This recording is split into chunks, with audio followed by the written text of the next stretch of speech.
Olá, olá! Seja muito bem-vinda a mais um áudio do nosso plano de leitura da Bíblia em 365 dias.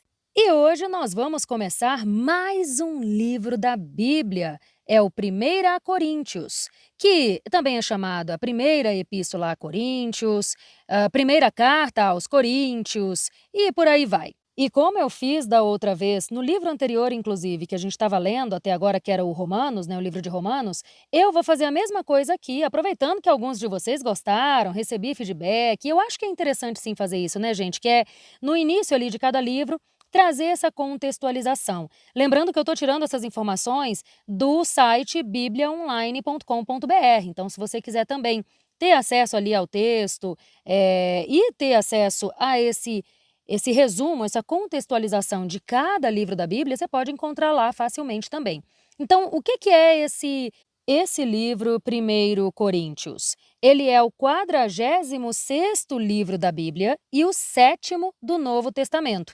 É a primeira carta aos Coríntios, que foi escrita para auxiliar os cristãos da igreja em Corinto, que estavam enfrentando dificuldades, e a autoria do livro é atribuída a Paulo. São 16 capítulos, é um livro também pequenininho, e ao longo desses 16 capítulos que a gente vai começar a ler hoje, nós podemos acompanhar os esforços de Paulo em ajudar os cristãos de Corinto, porque lá eles já não estavam mais seguindo da forma correta os ensinamentos de Deus dados pelo apóstolo. A doutrina estava sendo praticada de modo errado, tinha desunião, tinha imoralidade. Para auxiliar as pessoas e na tentativa de restabelecer o padrão moral da igreja em Corinto, para que eles voltassem a praticar corretamente a doutrina, tendo como base os ensinamentos do Senhor Jesus Cristo, Paulo escreve a sua primeira carta aos Coríntios com diversas instruções. Essa carta foi escrita em resposta aos relatos que teve conhecimento sobre eles. Através dessa carta, o apóstolo esclarece aos cristãos, entre diversas orientações, questões como a necessidade e a importância deles se manterem unidos, dá instruções aos homens e às mulheres sobre o casamento, mostra a importância do uso do véu para as mulheres, fala sobre a liberdade dos cristãos, pede para que eles fujam da idolatria, porque algumas pessoas estavam oferecendo sacrifícios a ídolos. Orienta quanto aos cuidados sobre os dons espirituais, lembrando que os dons são diferentes, porém operados por um só Espírito, e lembra-os da ressurreição. Além disso, Paulo deixa claro que os cristãos devem ser firmes na obra do Senhor, pois todo esforço a ele é necessário e não é em vão. Então, nesse livro, nós poderemos acompanhar o empenho do apóstolo Paulo em auxiliar os cristãos reunidos em Corinto, lembrando-os da prática correta da doutrina e da necessidade de nos mantermos constantes na obra do Senhor. E hoje, de acordo com o plano de leitura que nós estamos seguindo, nós vamos ler os capítulos 1 a 3 desse livro, do 1 Coríntios. Lembrando que eu estou lendo na versão NVI. Capítulo 1. Paulo, chamado para ser apóstolo de Cristo Jesus, pela vontade de Deus, e o irmão Sóstenes, à Igreja de Deus que está em Corinto, aos que têm sido santificados em Cristo Jesus e chamados para ser santos, com todos os que, em toda parte, invocam o nome do nosso Senhor Jesus Cristo, Senhor deles e nosso. Graça e paz a vocês da parte de Deus, o nosso Pai, e do Senhor Jesus Cristo. Ação de graças. Sempre dou graças ao meu Deus por vocês, por causa da graça que dele receberam em Cristo Jesus. Pois por meio dele vocês foram enriquecidos em tudo, isto é, em toda a palavra e em todo o conhecimento, segundo o testemunho de Cristo que foi confirmado entre vocês. Desse modo, não falta a vocês nenhum dom espiritual enquanto esperam que o nosso Senhor Jesus Cristo seja revelado. Ele os manterá firmes até o fim, para que vocês sejam irrepreensíveis no dia do nosso Senhor Jesus Cristo. Fiel é Deus, que os chamou à comunhão com o seu Filho Jesus Cristo, o nosso Senhor. Divisões na Igreja. Irmãos, em nome do nosso Senhor Jesus Cristo, suplico a todos que concordem uns com os outros no que falam e que não haja divisões entre vocês. Antes, que todos estejam unidos em um só pensamento e em um só parecer. Meus irmãos, fui informado por alguns da casa de Cloe de que há desavenças entre vocês. Com isso, quero dizer que há entre vocês quem afirma: eu sou de Paulo, eu sou de Apolo, eu sou de Cefas, ou ainda, eu sou de Cristo. Acaso Cristo está dividido? Paulo foi crucificado em favor de vocês? Vocês foram batizados em nome de Paulo? Dou graças a Deus por não ter batizado nenhum de vocês, exceto Crispo e Gaio, de modo que ninguém pode dizer que foi batizado em meu nome. Batizei também os da casa de Estéfanas. Além desses, não me lembro de ter batizado mais ninguém, pois Cristo não me enviou para batizar, mas para pregar o Evangelho, não com palavras de sabedoria humana, para que o poder da cruz não seja diminuído. Cristo, sabedoria e poder de Deus.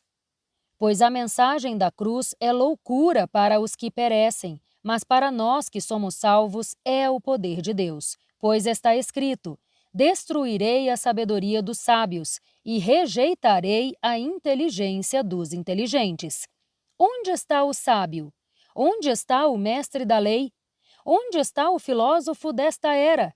Acaso Deus não tornou louca a sabedoria deste mundo? Visto que, na sabedoria de Deus, o mundo não o conheceu por meio da sabedoria humana, agradou a Deus salvar aqueles que creem por meio da loucura da pregação. Os judeus pedem sinais milagrosos e os gregos procuram sabedoria. Nós, porém, pregamos Cristo crucificado, o qual, de fato, é escândalo para os judeus e loucura para os gentios. Mas para os que foram chamados, tanto judeus como gregos, Cristo é o poder de Deus e a sabedoria de Deus. Porque a loucura de Deus é mais sábia que a sabedoria humana, e a fraqueza de Deus é mais forte que a força do homem. Irmãos, pensem no que vocês eram quando foram chamados. Poucos eram sábios segundo os padrões humanos, poucos eram poderosos, poucos eram de nobre nascimento. Mas Deus escolheu os que são loucos para o mundo a fim de envergonhar os sábios e os que são fracos para o mundo a fim de envergonhar os fortes. Deus escolheu as coisas insignificantes do mundo, os desprezados e as coisas que não são para invalidar as que são, a fim de que ninguém se vanglorie diante dele. É, porém, por causa dele que vocês estão em Cristo Jesus, o qual se tornou para nós sabedoria de Deus, justiça, santidade e redenção, a fim de que, como está escrito, aquele que se gloriar, glorie-se no Senhor. Capítulo 2. Eu mesmo, irmãos, quando estive entre vocês, não fui anunciar o mistério de Deus a vocês com superioridade de discurso e de sabedoria, pois decidi não saber de nada enquanto estivesse entre vocês, exceto de Jesus Cristo e este crucificado. Foi com fraqueza, temor e com muito tremor que estive entre vocês. A minha mensagem e a minha pregação não consistiram em palavras persuasivas de sabedoria, mas em demonstração do poder do Espírito, para que a fé que vocês têm não se fundamentasse na sabedoria humana, mas no poder de Deus. A sabedoria procedente do Espírito. Entretanto, falamos de sabedoria entre os que já têm maturidade, mas não da sabedoria desta era, nem a dos poderosos desta era, que estão sendo reduzidos a nada. Ao contrário, falamos da sabedoria de Deus em mistério, uma sabedoria que esteve escondida e que Deus havia predeterminado para a nossa glória antes do princípio das eras. Nenhum dos poderosos desta era entendeu essa sabedoria, pois, se a tivessem entendido, não teriam crucificado o Senhor da glória. Todavia, como está escrito, nenhum olho viu, nenhum ouvido ouviu e coração nenhum concebeu o que Deus preparou para aqueles que o amam. Deus, porém, o revelou a nós por meio do Espírito. O Espírito sonda todas as coisas, até mesmo as profundezas de Deus. Pois quem conhece os pensamentos do homem, a não ser o Espírito do homem que nele está? Da mesma forma, ninguém conhece os pensamentos de Deus, a não ser o Espírito de Deus. Nós, porém, não recebemos o Espírito do mundo, mas o Espírito que procede de Deus, para que entendamos as coisas que Deus nos tem dado por sua graça. Delas também falamos, não com palavras ensinadas pela sabedoria humana, mas com palavras ensinadas pelo Espírito Santo, explicando o que é espiritual com palavras espirituais. O homem natural não aceita as coisas que vêm do Espírito de Deus, pois para ele são loucura. Não é capaz de entendê-las, porque elas são discernidas espiritualmente. Contudo, o homem espiritual julga todas as coisas, e ele mesmo por ninguém é julgado. Pois quem conheceu a mente do Senhor para que possa instruí-lo? Nós, porém, temos a mente de Cristo. Capítulo 3. Sobre as divisões na Igreja. Irmãos, não pude falar a vocês como a espirituais, mas como a carnais, como a crianças em Cristo. Dei a vocês leite, não alimento sólido, pois não estavam em condições de recebê-lo, tampouco agora estão, porque ainda são carnais.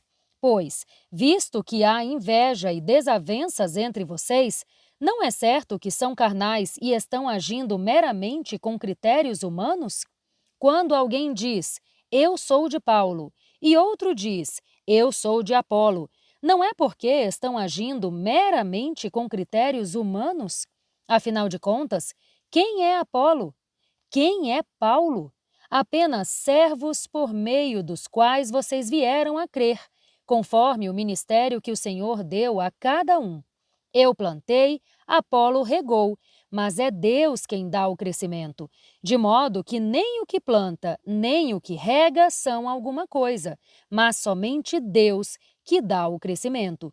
O que planta e o que rega têm um só propósito, e cada um será recompensado de acordo com o seu próprio trabalho, pois nós somos cooperadores de Deus. Vocês são lavoura de Deus e edifício de Deus. Conforme a graça de Deus que me foi concedida, eu, como sábio construtor, lancei o alicerce, e outro está construindo sobre ele. Contudo, veja cada um como constrói, porque ninguém pode pôr outro alicerce além do que já está posto, que é Jesus Cristo. Se alguém constrói sobre esse alicerce usando ouro, prata, pedras preciosas, madeira, feno ou palha, a sua obra será mostrada, porque o dia a trará à luz. Ela será revelada pelo fogo, e o fogo provará a qualidade da obra de cada um. Se o que alguém construiu permanecer, este receberá uma recompensa. Se a obra que alguém construiu for consumida, este sofrerá prejuízo. Contudo, será salvo como alguém que escapa através do fogo. Vocês não sabem que são templo de Deus e que o Espírito de Deus habita em vocês? Se alguém destruir o templo de Deus, Deus o destruirá, pois o templo de Deus, que são vocês, é santo. Não se enganem. Se algum de vocês pensa que é sábio segundo os padrões desta era, deve tornar-se louco para que se torne sábio. Porque a sabedoria deste mundo é loucura aos olhos de Deus. Como está escrito, apanha os sábios na astúcia deles. E também, o Senhor conhece os pensamentos dos sábios e sabe como são fúteis. Portanto, ninguém se glorie nos homens, porque todas as coisas são de vocês. Seja Paulo, seja Apolo, seja Cefas, seja o mundo, seja a vida, seja a morte, seja o presente, seja o futuro. Tudo é de vocês, e vocês são de Cristo, e Cristo é de Deus. E com isso, minha gente, nós encerramos este primeiro áudio do livro da primeira carta de Paulo aos Coríntios.